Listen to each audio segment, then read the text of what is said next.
Hi everyone, I'm Shubham Johar. I'm a master teacher at Vedantu. We are discussing JEE Advanced 2018, Paper 2, Mathematics, and the question for this video is this. Consider the cube in the first octant with sides OP, OQ, and OR of length 1 along the x-axis, y-axis, and z-axis respectively, where O is the origin 0, 0, 0.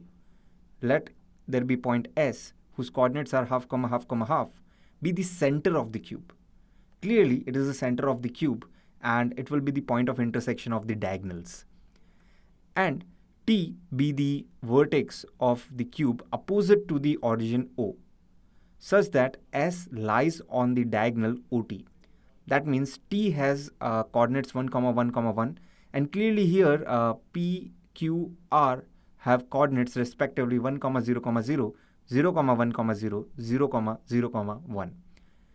So yes, if small p vector is equal to sp vector, q vector is sq vector, r vector is sr vector, t vector is st vector, then the value of magnitude of p vector cross q vector cross r vector cross t vector is.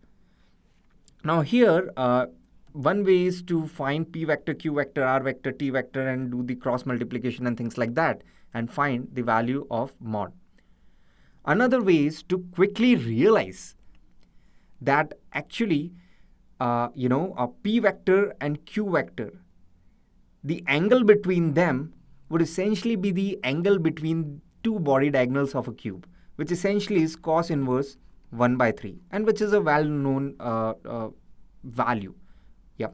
Similarly, angle between r vector and t vector would again be essentially angle between two body diagonals of the cube, again, which is cos inverse 1 by 3. And magnitude of p vector will be same as magnitude of q vector, will be same as magnitude of r vector, would be same as magnitude of t vector. Essentially, they all be equal to half the length of body diagonal. Body diagonal will be of the length √3. So these lengths or magnitudes of these vectors would essentially be √3 by 2.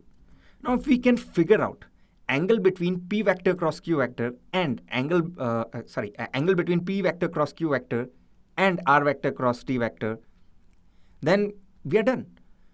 So if you see a bit carefully, p vector is sp vector, where s is some point which is center of the cube. So sp vector would be something like this, and sq vector would be something like this. So sp vector, sq vector. So sp cross sq, if you see carefully, the direction will be I cap plus j cap, by symmetry you can say. And similarly, sr vector and st vector. So sr vector, that means r vector cross t vector, essentially, by symmetry you may say the direction will be minus I cap plus j cap, by symmetry. So I cap plus j cap minus I cap plus j cap, be the respective directions of p vector cross q vector and r vector cross t vector. So that means they are perpendicular. That means angle between p vector cross q vector and r vector cross t vector is 90 degree. So that means the magnitude of this will be what? Magnitude of p vector cross q vector times magnitude of r vector cross t vector multiplied by sine pi by 2, which is 1. And what about this? This essentially is magnitude of p vector, magnitude of q vector, sine of cos inverse 1 by 3, which essentially becomes 2 √2 by 3 times magnitude of r vector, which is √3 by 2. Magnitude of t vector, which is again is √3 by 2. In fact, magnitude of p vector and q vector are respectively √3 by 2 also. So and multiplied by sine of cos inverse 1 by 3, again, which is 2 √2 by 3. So if you see carefully, your answer becomes √3 by 2 multiplied by 2 √2 by 3. Basically, it is 1 by √2. Check it out. And this also becomes 1 by √2, and half is my answer. That's it. We are done. If you can, observe it this way. So if you are able to see it this way, you can do it very quickly. Otherwise, you may find p vector, q vector, r vector, t vector, where S is a point half, half, P 1, 0, 0, Q 0, 1, 0, R 0, 0, 1. So you can easily, and t, 1 comma 1 comma 1, you can easily find p vector, q vector, r vector, r vector, t vector. And you may, find like this. You may do the cross product.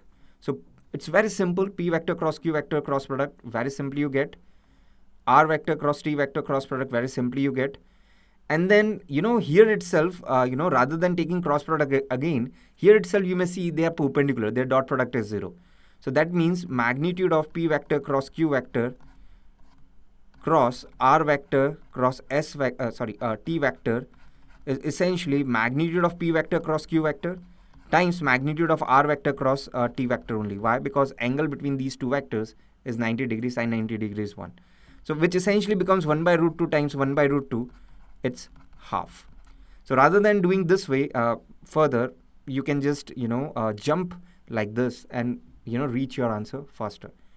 Of course, alternatively, you may consider p vector cross q vector cross r vector cross t vector magnitude. You may write it this way. It will be p vector q vector r vector का box product minus times of it t vector plus box product of p vector q vector t vector times r vector. So you may find these two box products, r vector and t vector, you already know, and then you can find the magnitude of this whole thing. But the best way of doing this is what we have discussed by our understanding that p vector and q vector would have angle between them cos inverse 1 by 3, which is same as the angle between two body diagonals of a cube. Same with r vector and t vector. P vector, q vector, r vector, t vectors magnitudes would be half the length of the body diagonals. Body diagonal length is root 3, half its length is root 3 by 2. And p vector cross q vector would be something like this. I cap plus j cap direction would be there. And r vector cross t vector direction will be minus I cap plus j cap. You are done. Yeah, and answer turns out to be half. So final answer is half, 0.5. Thanks for listening. Stay tuned for the next question.